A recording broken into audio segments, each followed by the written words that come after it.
Okay, here is a brief video to illustrate what we need to accomplish to do this testing for the using the Matrikon OPC Explorer software. Now, I'm going to be working with two systems. The first system here, the local system, is named InTouch_INS. Okay, and with InTouch, this system here, I have two OPC servers that the Matrikon OPC Explorer has found by default. All right. Now, the other system that I'm going to work with is called SP2020. All right. The first thing that I was able to do is ping SP2020 to make sure that I can see it on the network. All right. SP2020 has a lot of OPC servers that I have the capability of seeing.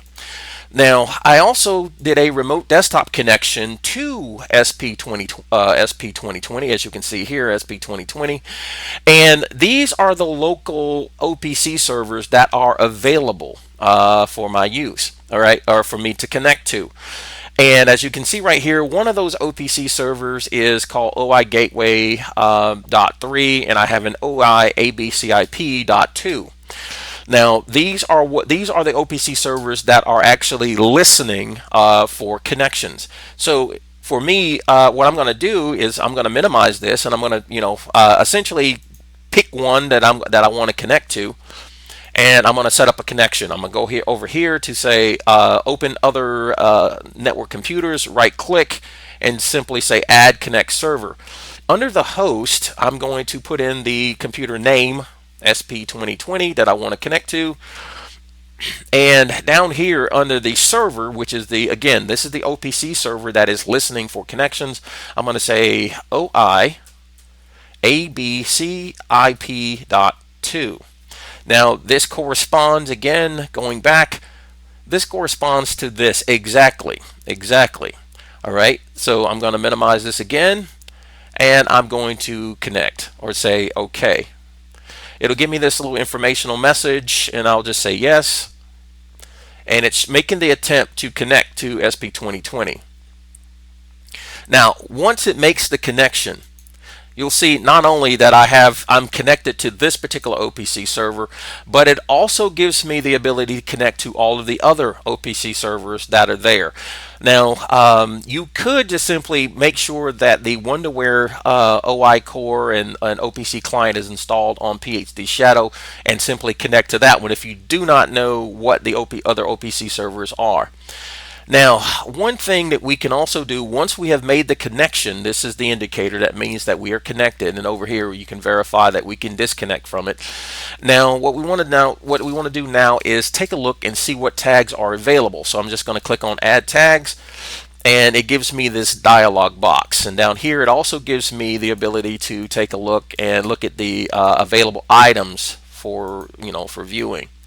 So what I can simply do is just take this entire thing and drag it over here to the box. And once I do that, there's a little button up here, okay, that'll allow me to go in. Well, once you say, just click OK. Click OK, and that takes me to the OPC, the actual browser, to let me see the actual data that's there and how it's configured and so forth. And this tells us that we can now pull information into as a reference to whatever endpoint or client that we want to utilize, whether it's an HMI or a historian or whatever.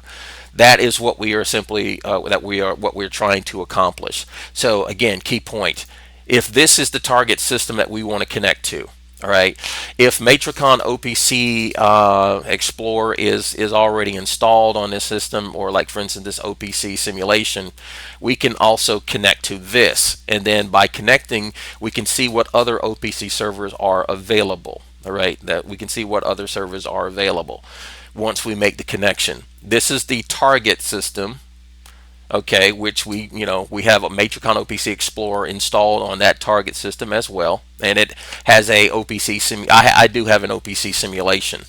If the OI gateway, either a .2 or .3, is installed on the target system as well, then we can connect to that one if we don't know what we're looking for. This is the client system. Okay, this is the client system. I'll just exit out of this and open up Matrikon OPC Explorer again.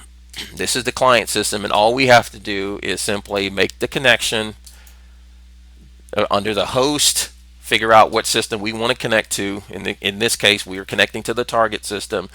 And let's say, for instance, I want to talk to OI gateway. I know an OI gateway is there on the target system. Dot 3, it's either dot 2 or dot 3 if I'm using the Wonderware stuff. And I just simply say OK. And by doing now, this right here gives me the ability to add groups and so forth, and add stuff that I might want to see. Let's say, for instance, I want to see top server because it is running there, right?